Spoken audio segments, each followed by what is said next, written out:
किसान का चोली दामन का साथ है। जब भूमि अधिग्रहण कानून ये लेकर के आए थे, चाहे भट्टा परसोल की घटना की बात हो, हमेशा जब भी किसान के ऊपर दिक्कत आई है, कोई आंदोलन किया है, तो कांग्रेस पार्टी राहुल गांधी जी के नेतृत्व में साथ खड़ी रही है, आगे भी खड़ी रहेगी। इनका अहंकार देश के सामने एक्सपोज हो चुका है, इनकी बेईमानी देश के सामने एक्सपोज हो चुकी है।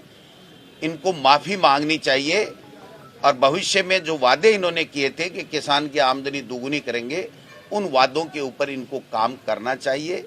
यही प्रजातंत्र का तकाजा है, लेकिन इनसे उम्मीद नहीं है। आज भी किसान जो मांग करेंगे या किसान जो लाइन लेंगे, कांग्रेस पार्टी उनके साथ खड़ी रहेगी। धन्यवाद। अध्यक्ष जी ने जो कहा उसमें सारी बात आ जाती है। मैं भी उनका समर्थन करता हूं कि बहुत ही जो हालात हैं देश के अंदर और देश के इतिहास में आज़ादी के बाद में कभी नहीं सुना होगा कि 1 साल तक संघर्ष चले, सड़कों पर किसानों को बैठना पड़े, जिनको हम अन्नदाता कहते हैं।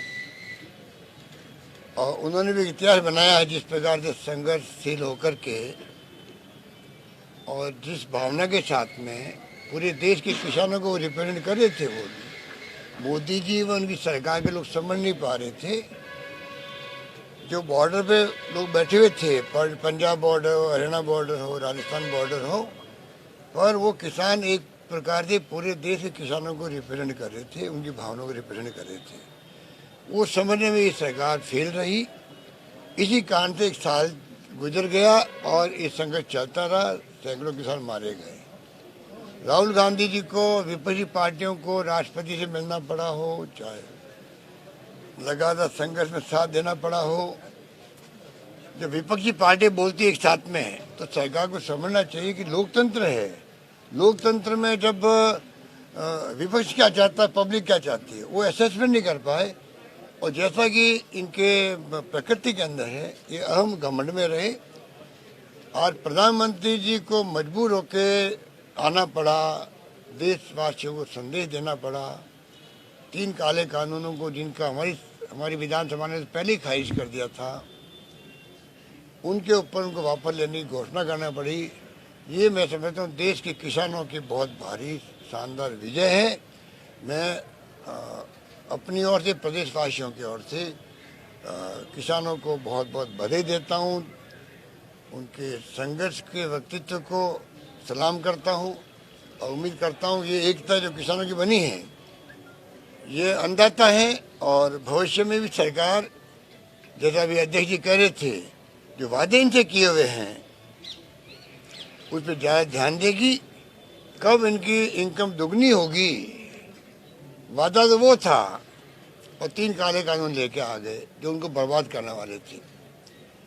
और ये आभास हमें कल रात को मिल गया था, जब यूपी के अंदर अगर मान लो प्रधानमंत्री 3 दिन जाके डेरा डाले, आज से ही चुनाव जीतने के लिए प्रधानमंत्री खुद जाए और उनके जो राष्ट्रीय अध्यक्ष जेपी नड्डा जी, पूर्व मुख्यमंत्री राजनाथ सिंह जी और केंद्र के गृह मंत्री अमित शाह जी, 3 लोगों को वहाँ पर जो जिम्मेवारी सौंपी गई है संभाग वाइज बूथ मैनेजमेंट की, उससे अंदाज लगा लीजिए कि ये आज का फैसला भी यूपी चुनाव को देख के हो रहा है।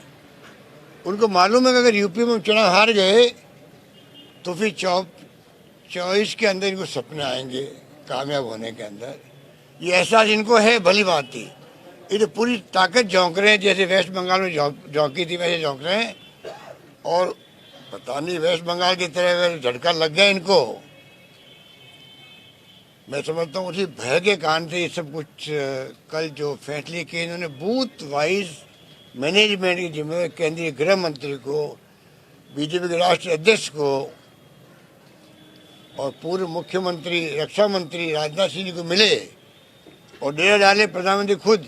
उसे अंदाज कर लीजिए कि कितनी घबराहट इनके अंदर है। वो घबराहट का परिणाम है कि इनको आज ये फैसला करना पड़ा है। जैसे इन्होंने 5 रुपये 10 रुपये कम किए थे पेट्रोल डीजल के अंदर, वो भी जब इन्होंने देखा कि जेपी नड्डा जी का खुद का राज्य है हिमाचल प्रदेश, 4 सीटें वहाँ पर, लोकसभा की 1 सीट, 3 सीट विधानसभा की, सफाया हो गया। राजस्थान में इनकी जमानत जब्त हो गई और तीसरे चौथे नंबर पे रहे ये लोग, इनके उम्मीदवार दोनों बाई इलेक्शन में। एक साथ में इनको घोषणा करनी पड़ी 5 रुपये 10 रुपये कम करने की, वो बहुत कम है। आज ये मांग करते हैं, महंगाई की मार बहुत भारी है देश के अंदर, बहुत भारी है। बेरोजगारी बहुत भयंकर बढ़ती जा रही है, नौजवानों में आक्रोश है, क्योंकि 3/4 से आबादी नौजवानों की है। जिस प्रकार राजस्थान सरकार नौकरियों का रास्ता खोल चुकी है, लगभग 1 लाख नौकरियां दे चुकी है और 70,000 नौकरियों का कार्य चल रहा है, प्रोसेस चल रहा है। उसी प्रकार से भारत सरकार को आगे आना चाहिए, मेरा मानना है। महंगाई की मार बहुत भयंकर, इनको 10 रुपये 15 रुपये और कम करने चाहिए। ये कम करेंगे तो हमारे 3,500 करोड़ रुपये और कम होंगे हमारे, वो में मंजूर है। पब्लिक इंटरेस्ट में महंगाई कम हो, ये बहुत बड़ा मुद्दा है। मैं मोदी जी को कहना चाहूँगा कि आप इस बात को समझो और समय रहते हुए अभी और आप फैसला करो, ये बात हमें कहनी है। कोविड को जब तक लिखित में नहीं आएगा कुछ भी करके हम हटने वाले नहीं हैं। सारे किसान नेता यही कह रहे हैं कि जब तक लिखित में हमारे पास कुछ नहीं आएगा तब तक हम हटेंगे ही नहीं। एक और बात, क्रेडिबिलिटी खो दी ना, क्रेडिबिलिटी खो दी। क्या भरोसा नहीं देखिए, ये तो इन्होंने विश्वसनीयता खो दी अपनी। बात सुनिए, बिल्कुल अधिक ठीक कह रहे हैं। देखिए, जब सरकार की क्रेडिबिलिटी खत्म हो जाती है तभी आशंका पैदा होती है, जो कि आप लोग बोल रहे हो मीडिया वाले। जब मीडिया वाले बोलता है, इसका मतलब आम आदमी बोल रहा होगा, उनके मन में ये आशंकाएं हैं। तो क्रेडिबिलिटी का संकट पैदा हो गया इस सरकार के सामने। ये भी जो भावना पैदा हो रही है कि पता नहीं क्या करेंगे। अभी तक भी घोषणा करने के बावजूद भी, प्रधानमंत्री घोषणा कर दे, उसके बावजूद अगर ये देशवासियों के दिमाग में बात रहे कि नहीं पता नहीं क्या करेंगे, कोई रास्ता निकाल देंगे, पता नहीं पार्लियामेंट में क्या करेंगे, ये क्रेडिबिलिटी के संकट की बात है। इसको भी इनको समझ आना चाहिए। आज ये किस दिशा में जा रहे हैं, इसलिए हम बार बार कह रहे हैं, देश किस दिशा में जाएगा, किस दिशा में जा रहा है, कोई नहीं जानता है। क्योंकि सारी संस्थाओं पर, जुडिशरी पर, इनकम टैक्स, ईडी, सीबीआई पर जो दबाव है, कोई कल्पना नहीं कर सकता है। उस दबाव में देश चल रहा है। पूरा देश में एक प्रकार से कहना चाहिए कि बहुत ही माहौल है, घबराहट का माहौल है, असहिष्णुता का माहौल बन गया है। और जो भाईचारा, प्रेम, मोहब्बत, विश्वास होना चाहिए, वो कम होता जा रहा है और ये बहुत देश के लिए खतरनाक है। हमें बड़ी चिंता लगी हुई इस बात की। केवल चुनाव के लिए डिसीजन लिया सरकार ने, 5 राज्यों में चुनाव। बहुत बहुत शुक्रिया आप सबका, आप लोग कितनी तकलीफ देखते हो। सर, एक कोविड मीटिंग सर, कोविड की मीटिंग हम करके आए अभी। कोविड का डॉक्टर्स की राय भी ली हम लोगों ने, प्रेजेंटेशन देखे, और हम लोग राजस्थान में पूरी तैयारी कर रहे हैं। पर क्योंकि यूरोप में बहुत भयंकर फैल रहा है, ये बेड नहीं मिल रहा वहाँ पर, जर्मनी में और रशिया के अंदर। और WHO जो है, WHO अगर ये कहे कि आने वाले महीनों में 5 लाख लोग मर सकते हैं यूरोप के अंदर, तो पूरी विश्व के लोगों को चिंतित होना स्वाभाविक है। और ये भी कहावत बनी हुई है कि जब यूरोप में आता है ये कोरोना महामारी, उसके 2 महीने बाद में एशिया में आती है। एशिया में हमारा मुल्क भी आता है। तो ये बहुत चिंता है। कुछ संख्या बढ़ी है, राजस्थान बढ़ी है, देश में बढ़ी है कोरोना की। इसलिए हमने उचित समझा कि एक बार इसका रिव्यू कर लें। और आज मैंने फैसला किया है, प्रधानमंत्री को आज ही पत्र जाएगा कि आप देश के अंदर, राजस्थान के अंदर हमें तीसरी डोज, बूस्टर डोज कहते हैं जिसको, वैक्सीन की, साल भर होने आ गया है।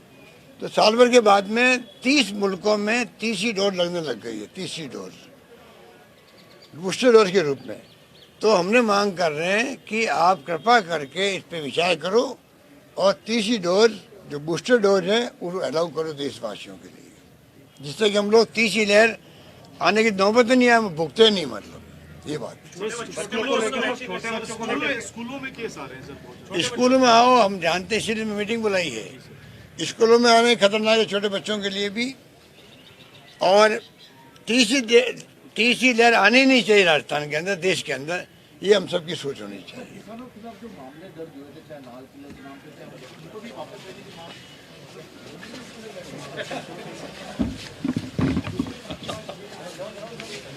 कर दिया